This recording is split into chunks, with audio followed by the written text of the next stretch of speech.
Throughout our coverage of the first Jurassic World Evolution game, we've tried to predict and suggest ideas for dinosaur selections, and using the same research-based informed guesswork, we'll try to do the same for Jurassic World Evolution 2 here.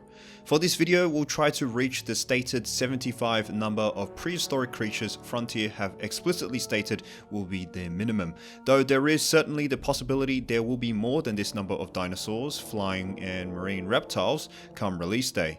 But for the purposes of brevity, we'll stick to trying to reach 75. So let's start at square one with the first Evolution's roster, which had a total of 69 creatures, including all flying reptiles and hybrids from the base roster, deluxe edition, and all DLCs and DLCs. To make it easier, we will start with just the dinosaurs first and explore the other categories later. Firstly, let's move the dinosaurs over that have been confirmed already for Jurassic World Evolution 2. This is based on official information at the time of the video's upload. If you're watching this at a later date, more species may have been confirmed from the previous game into this list.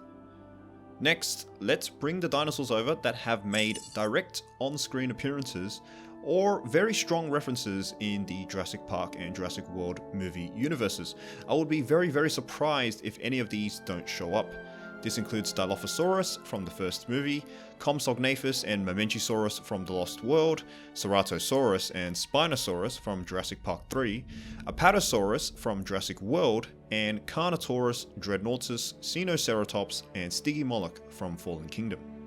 Cool, now we'll go a step further. We can also include dinosaurs that are well-known references in the universe, having been explicitly mentioned in promotional media for the movies, or have made significant novel appearances despite having no on-screen appearances as of yet. Dryosaurus, for instance, is mentioned in both novels by Crichton and introduced as the nominated one-star fodder in Jurassic Park Operation Genesis, similar to how the Struthiomimus is portrayed in Evolution. Edmontosaurus is almost a no-brainer given its status as a quintessential hadrosaur and one that was cloned by InGen in the first park and cloned again by Masrani in Jurassic World. Euoplocephalus also featured in the first novel and possibly cloned by Masrani for Jurassic World. Herrerasaurus is also super critical, definitely part of the first park, and played a big role in Jurassic Park the game.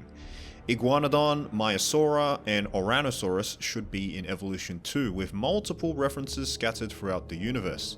The latter also appeared in the animated series Camp Cretaceous. Metriacanvasaurus, Suchomimus, and Proceratosaurus genome was definitely sequenced to varying degrees by InGen during the first movie, with the former two recreated again for Jurassic World.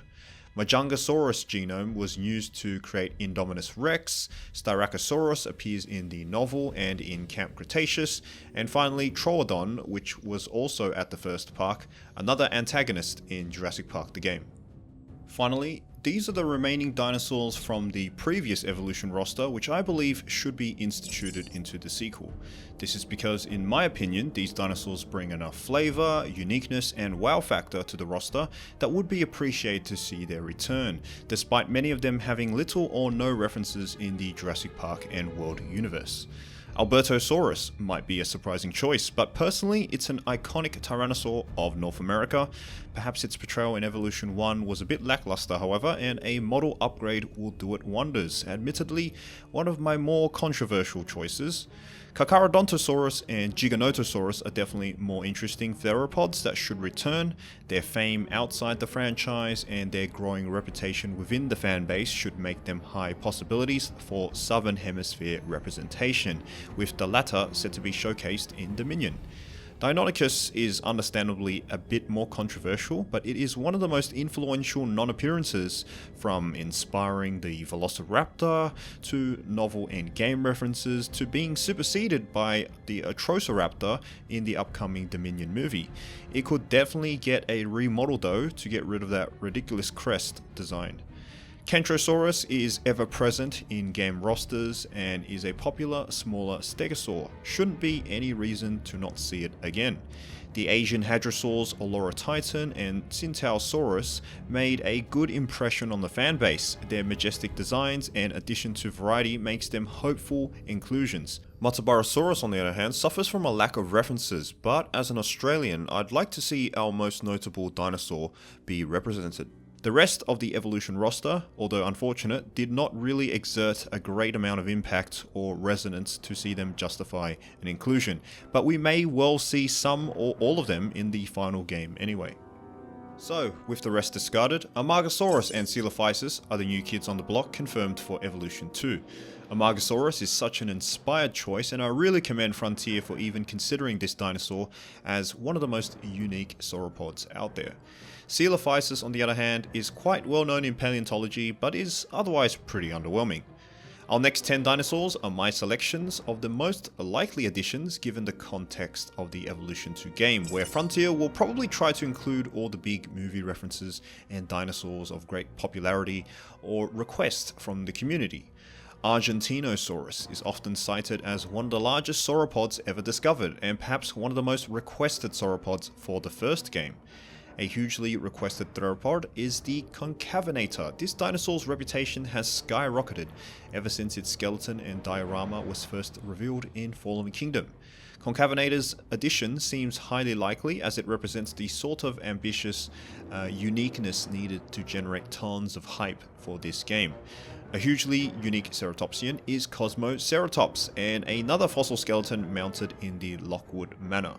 For that reason alone, I think it has a high chance of being included, though a few more ceratopsians such as Microceratus and Pachyrhinosaurus are also on this list, having been interestingly referenced a few times within Jurassic World media and perhaps have a slight edge over other more left-field candidates. Microceratus can fill out a smaller ceratopsian niche, whilst Pachyrhinosaurus is hoisted by immense popularity from the community, despite it being replaced several times, first by Sinoceratops, then Nasutoceratops. Fallen Kingdom also brought some of its own candidates, and this includes the Ankylosaur Pelorhoplites and the Tyrannosaur Teratophonius as skeletons and carcasses on Isla Nublar during the film, indicating they were probably alive at some point. With Camp Cretaceous, Monolophosaurus is officially a part of the lore, and thus another dinosaur to put on this list.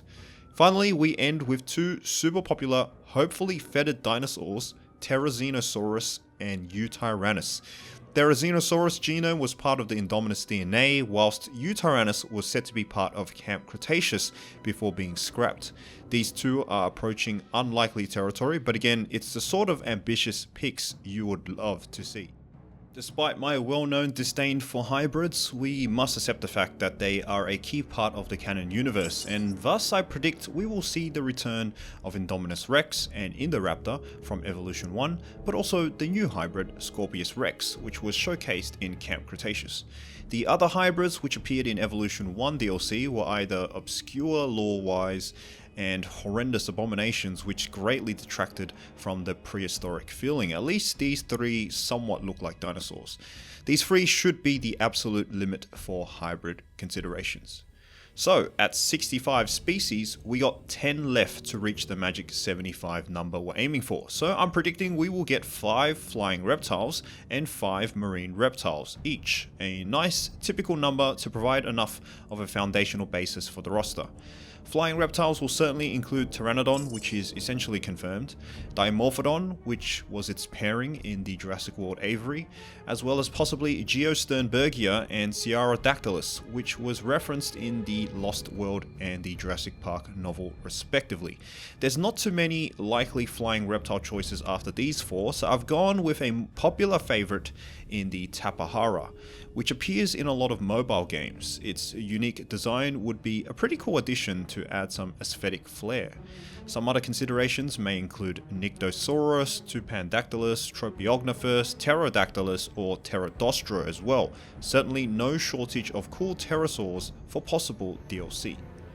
Marine reptiles will definitely include Mosasaurus, which was teased at the end of the announcement trailer. Plesiosaurus and Tylosaurus are my picks to be joining it. Plesiosaurus is referenced heavily in Jurassic World media, and it was planned to be exhibited in that movie, whereas Tylosaurus was present in Hammond's first park and played a big role in Jurassic Park the game.